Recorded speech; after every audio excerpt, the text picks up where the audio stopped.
Okay.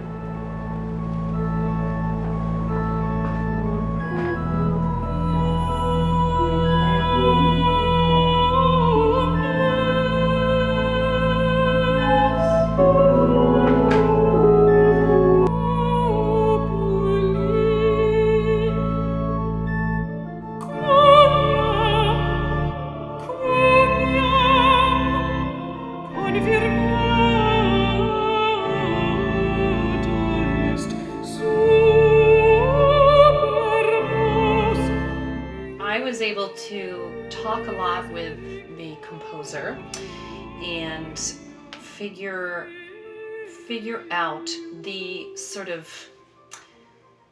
his irreverent take on sacred music, because I know better than to look at a sacred song from Julian De La Chica and take it at face value. I know there's a lot more significance there and more of a prompting message for the audience to take in. In looking at these sacred songs through a profane lens, Julián and I discussed how it's an expression of, instead of celebrating the kind of the artifice and the edifice of the church, of a higher power, through these prayers that have been written into music, I mean, for the past many hundreds of years, it's instead taking these words traditionally used to sort of humble humanity and distance humanity from the divine, and instead try and find the divine within us.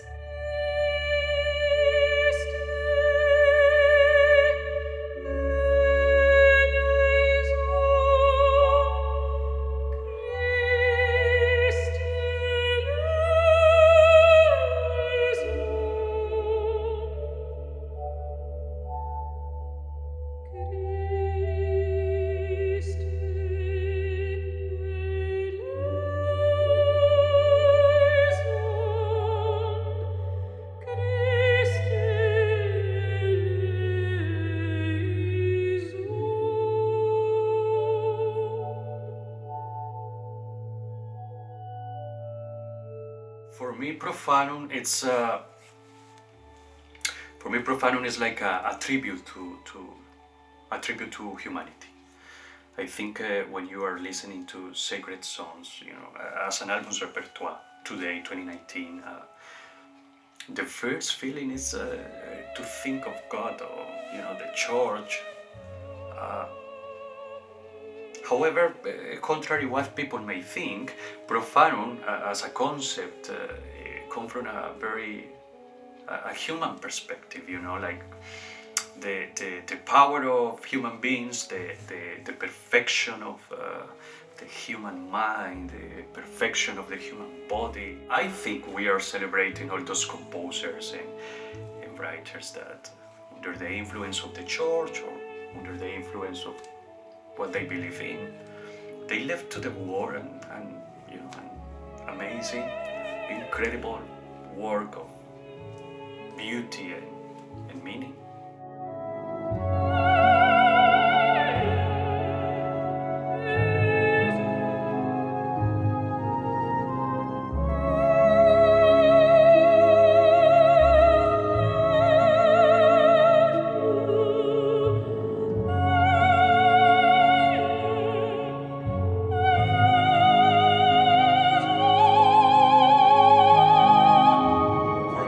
A big question mark when Rachel and I spoke about this project the last year. I am the type of person that looks forward the next step, someone that doesn't live in the past. So I was not sure about recording earlier works, but then after the first rehearsal, I have to say that I understood Rachel's musical concept and her new, fresh approach to my music in this album. So, and also this is the second album that I work with Rachel on. In the first one, the Experimentelle and Unbestimmte Lieder Opus 9, the German song cycle, we had the great opportunity to learn a lot about each other. So, in this second album, everything was familiar, organic, fluido, to me. So, another great opportunity to grow.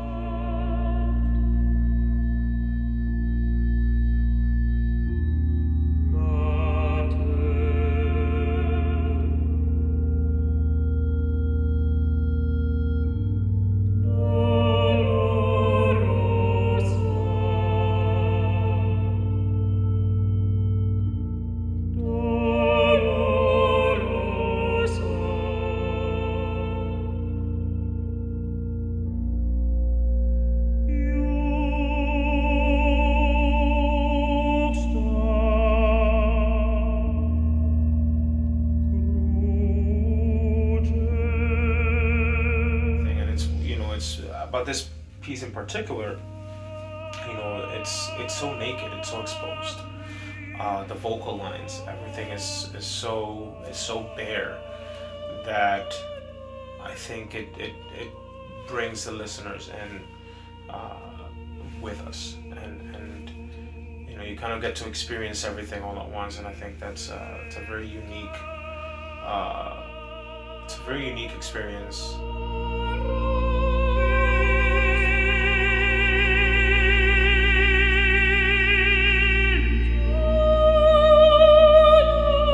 I grew up in a very traditional Catholic Latin family, so sacred songs are quite familiar to me. Also, when I was living in Manizales, my hometown in Colombia, and because financial problems in my family, I had to work in a church on Sundays. I think I was around 15, 16 perhaps, and I think that is how I started to work in these pieces. Like for these special ceremonies where I was hired to play the organ in. So, actually there is a very funny story about my mother.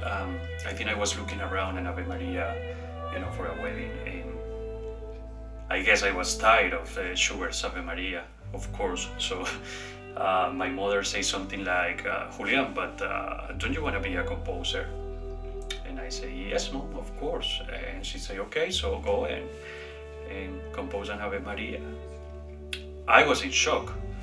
And I remember I say, yeah, why not? Let's do it.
Catholic boarding school in Salamanca, in Spain. There I had to play the organ, but not only at the school, but also, at the Salamanca's Cathedral, which is this amazing, beautiful, majestic building. I had the opportunity to play there a few times. So, and for example, during my time in Salamanca, I remember we had to learn the Johann Gospel, and I was in love with the text. In principio erat verbum, et verbum erat apud Deum, et Deus erat verbum. Wow, so powerful. So I remember I say I had to do something with these words.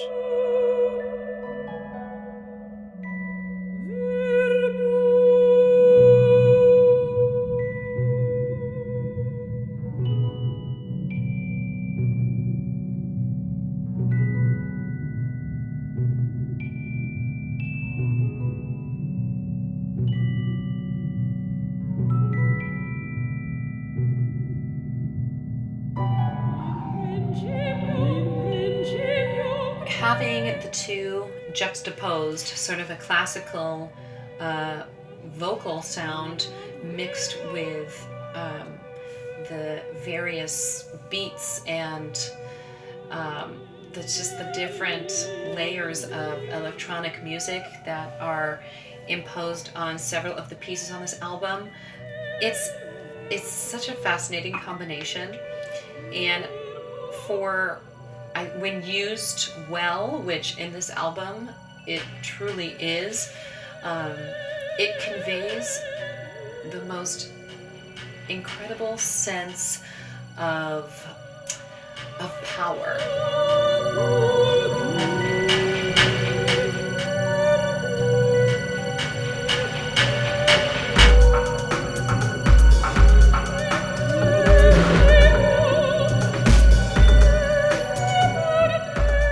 As Julián sort of was finishing things up in the studio and putting the accompaniment together, he had what could only be called a flash of genius, and to evoke the right sense of the oratory spirit of the text. In the beginning was the Word.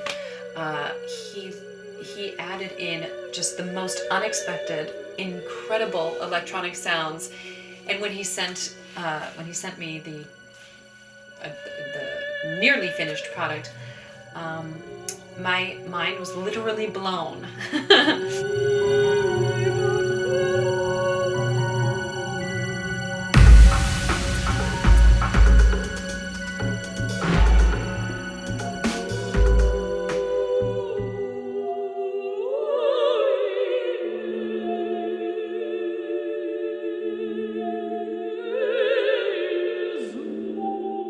Kramer, wonderful mezzo, collaborated with us on two of the tracks, that in principio with the electronic additions, and an incredibly lyrical duet called Grazia Plena. Just when you're making more compression, for singing opera and focusing the sound in a different way, it's just, it's just very different.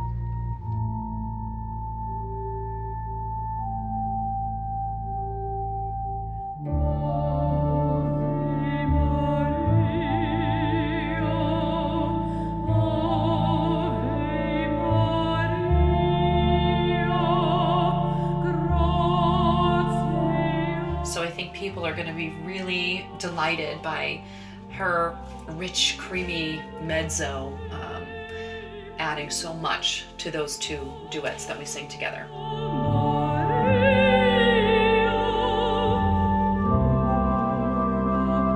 Rachel Hippert is an extraordinary singer. She's an extraordinary talent, extraordinary artist, She has a lot of curiosity, and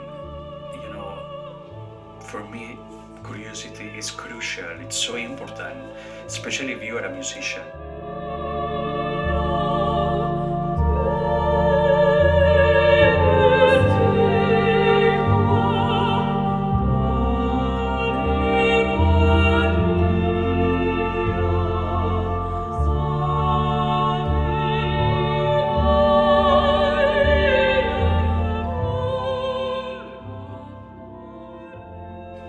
is not only about her, her technique, or her powerful, beautiful voice, but also her integrity, her work ethic. It's really a pleasure to work with her, but also José, Heredia, Hannah, it's people very talented. It was a great experience for me, and they push you to be a better composer, a better musician, and in some way better human being. And I think that is really amazing. I am looking forward to the next project with them. I've really considered it a priority to not only develop my experience, to gain experience in the operatic realm with the traditional standard repertoire, but to look outside of the box and sing music from current composers, to sing new music. I feel like it's been an incredible blessing being able to premiere new works. I think when you compose a cycle of sacred songs, you are really not a religious person. I think that is a little profound too. I mean, if God is in all of us, let's find him or her. Let's bring that out and let's live that. Yeah, good point.